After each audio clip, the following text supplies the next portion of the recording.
ఈ వీడియోలో చదువులో ఎంతో రాణిస్తూ కాలేజ్ ఫీజు కట్టడానికి ఎంతో ఇబ్బంది పడుతున్న ఒక విద్యార్థిని గురించి రమ్య మేడం గారు తెలుసుకొని వెంటనే అక్కడికి వెళ్ళారు.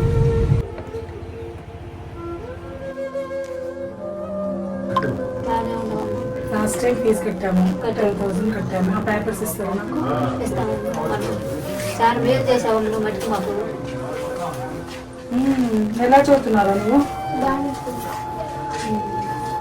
ఏమైనా అప్ అండ్ డౌన్స్ ఉన్నాయా? మార్క్స్ ఏమైనా ఇంక్రీజ్ అవడం డిక్రీజ్ అవడం అలాంటివి ఏమైనా నోటీస్ చేసావా? హెల్త్ బాగాలేదు. లాస్ట్ టైం వచ్చినప్పుడు జాండీస్ అయ్యి అని చెప్పాను.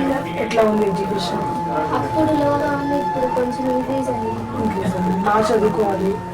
లాస్ట్ టైం మనం 10,000 కట్టాను మనం.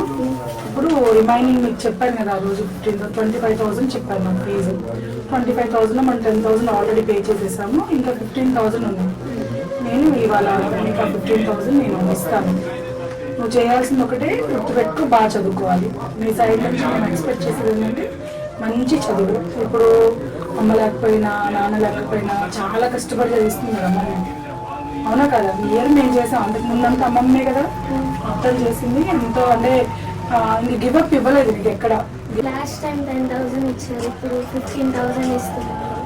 ఇయర్ ఎడ్యుకేషన్కి మీరే హెల్ప్ చేశారు కాబట్టి మేము కూడా పెద్దయ్యాక జాబ్ వచ్చినప్పుడు అమ్మమ్మ వాళ్ళు బాగా చూసుకుంటారని మేము కూడా హెల్ప్ చేస్తాము. సో నీకు మంచి ఆపర్చునిటీ వచ్చింది దేవుడి దయవల్ల, అవునా కాదా? నిలబెట్టుకోవాలి, బాగా చదువుకోవాలి. ఇప్పుడు జనరల్గా బయట ఎలా జరుగుతున్నాయి అమ్మాయిలు మీరు వింటున్నావు కదా, దాని మీద కూడా అవగాహన ఉండి ఎక్కడ మనం ఎలా ఉండాలో అలానే ఉండాలి. ఎక్కడ అమ్మమ్మల పేరు మనం చెడగొట్టకూడదు, అవునా కదా? మిమ్మల్ని అది మైండ్లో పెట్టుకోవాలి, ఓకేనా? చదువు కన్నా ఎథికల్ వాల్యూస్ కావాలి ఆడపిల్లలకి. ఎక్కడున్నా కూడా పలానా అమ్మాయి అంటే పలానా అమ్మాయి ఎక్కడున్నా మంచిగా ఉందని చెప్పుకోవాలి, అవునా కదా? అది ఎప్పుడు ఎథికల్ వాల్యూస్ ఉంటే ఆటోమేటిక్గా చదువు వస్తుంది. మీరు కూడా చాలా గొప్ప పని చేస్తున్నారు. వాళ్ళ అమ్మ చనిపోయినా వాళ్ళ నాన్న పట్టించుకోకపోయినా ఇద్దరు ఆడపిల్లల్ని ఈ స్థాయి దాకా తీసుకొచ్చారు, మంచి చదువుని అందించారు. మీ స్థాయికి మించి మీరు చాలా కష్టపడుతున్నారు. మీకు సంబంధించిన వరకు మీరు 100% ఆ పిల్లలకి ఇస్తున్నారమ్మా. దానికి ఈ రోజుల్లో ఉన్న వాళ్ళకి మీరు కూడా ఒక నిదర్శనంగా అవుతారు. పిల్లల్ని చదివించుకోవాలి, ఎంత కష్టపడైనా పనికి తీసుకెళ్ళకూడదు. ఆడపిల్లల్ని అందులో వెనకట్లో ఉంది, ఇప్పుడు లేదనుకోండి, బట్ అయినా కూడా మీరు ఆడపిల్లల్ని ఇక్కడితో ఆపకూడదు. వాళ్ళకి మంచి చదువుని ఇవ్వాలి. మీరు కష్టపడుతున్నారు, దానికి చాలా హ్యాపీ అమ్మ మిమ్మల్ని చూసి నేను. Thanks madam. ఫస్ట్ మీరు వచ్చి అదే సాధ్యం చేశారు, దానివల్ల చాలా సంతోషపడ్డాను.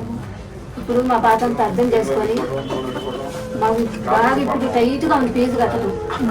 ఈ టైంలో నువ్వు వచ్చి ఎంతో సాయం చేశారు. మీరు మీరు జీవితంలో మా పాఠం అర్థం చేసుకొని నువ్వు చాలా ముందుకు వచ్చావు. వాళ్ళమ్మ లేకపోయినా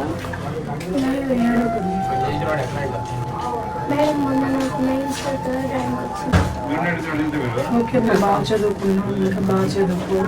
ఇకమ్మా 15,000 రూపీస్, అంతకుముందు 10,000, 25,000 ఫీజు అనేది క్లియర్ చేసేసుకో. 3rd ర్యాంక్ వచ్చింది కదా, ఇంకా బాగా బెటర్గా చదువుకొని బాగా ఇదయ్యి మంచిగా మాట్లాడు, ఓకేనా? హ్యాపీయా? సమాజంలో మరెన్నో సేవలు చేయాలని కోరుకుంటూ రమ్య మేడం గారి యూట్యూబ్ ఛానల్కి మనందరం సబ్స్క్రైబ్ చేసి సపోర్ట్ చేద్దాం.